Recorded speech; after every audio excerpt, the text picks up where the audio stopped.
If you like this video, please click like, share it and subscribe, that'd be nice. It's down here. And if you want coaching with me in Nottingham or online, all the information is in the bio. Are you doing all right? So sorry I've not posted the last 3 weeks. I'm sure you've all been in bits, checking every day. Been a very busy boy. Sorry. Also, don't worry about my face. My 3-year-old doesn't like being told no. You know, we go again. So this week I'm going to post about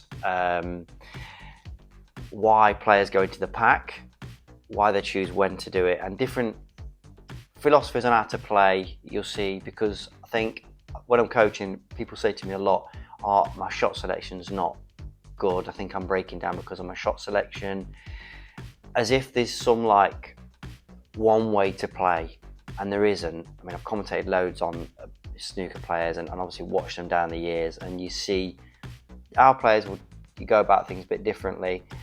That's ultimately down to them. There's no right or wrong. Ultimately, if the balls disappear, it's the right way. So here's a couple of videos explaining how I think players think and how you can probably sort of work out how you're going to do it. So here we go.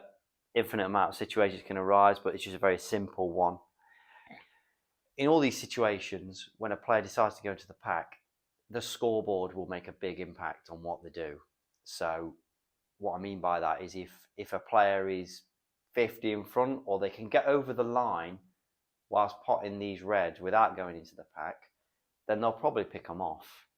Sometimes not. They'll want to go for the proper kill and get them open. But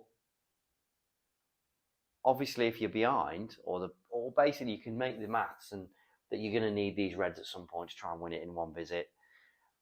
A player will land here like this, and they've got reds out, but they'll more than likely go into them because they're absolutely perfect on the black. You've got a wall of reds to screw into, and not only have you got a chance of moving the reds and landing on one, you could land on that one as well. So that's perfectly placed. When you go into the pack, if there's a red around here, obviously this side, but on this shot, players will go into them because he's just landing on it all the time. It's sort of, like I always say with Breakbuilding, try and be a bit of a pessimist. Try and put yourself in a position where you cannot not land. So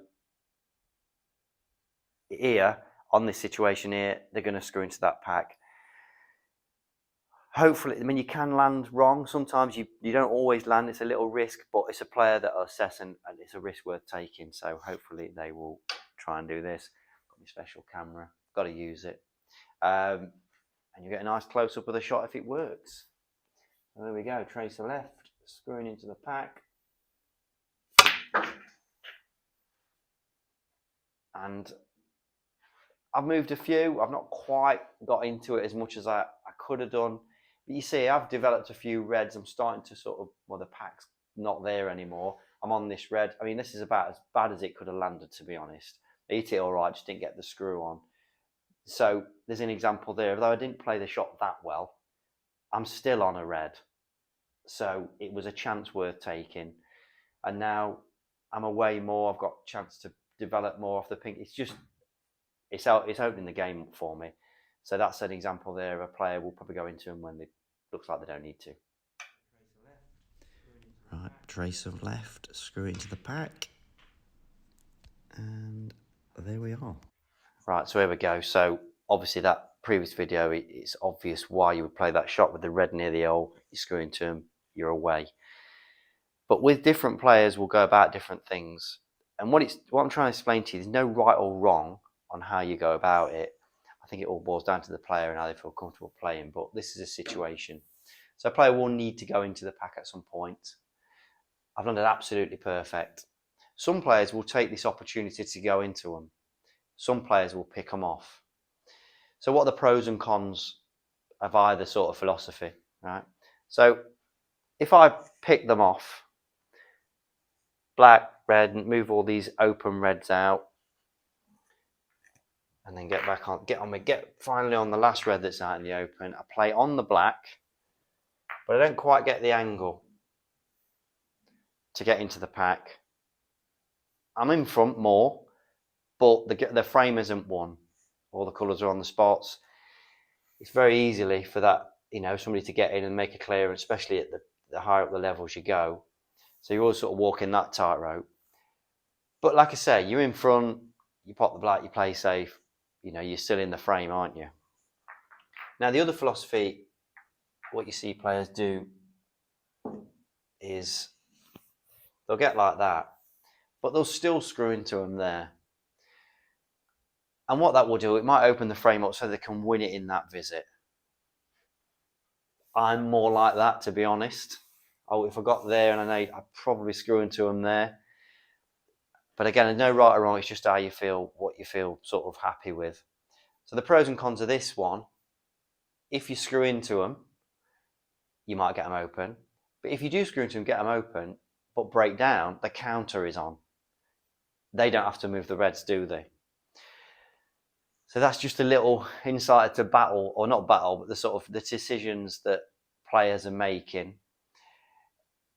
I think don't get wrapped up in too right or wrong. Like I say, I think you've got to make that decision yourself, which way you want to go about it.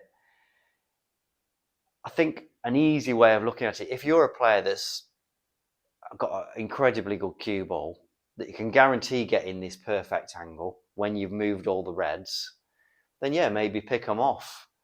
But obviously, like I said before, you can easily not quite get on the black and it's over. Bit of tension there, it can happen. If you're a really good potter, cue ball's not quite as good, but you know that if you get them open, you'll keep potting them, then maybe you get here, you screw into them. You have to make that decision. It's not like, there's not a template there that you can just do that. I think, again, you have to make that decision yourself and just do what you want to do, basically, because ultimately, if the balls disappear, it's a good thing. So for me personally, I'm a sort of player that if I was on that perfect situation, I'd probably go into them, because I just think you're edging your bets, I think. But I'm going to try and play that shot now. Probably make myself look daft because it won't work. Here we go.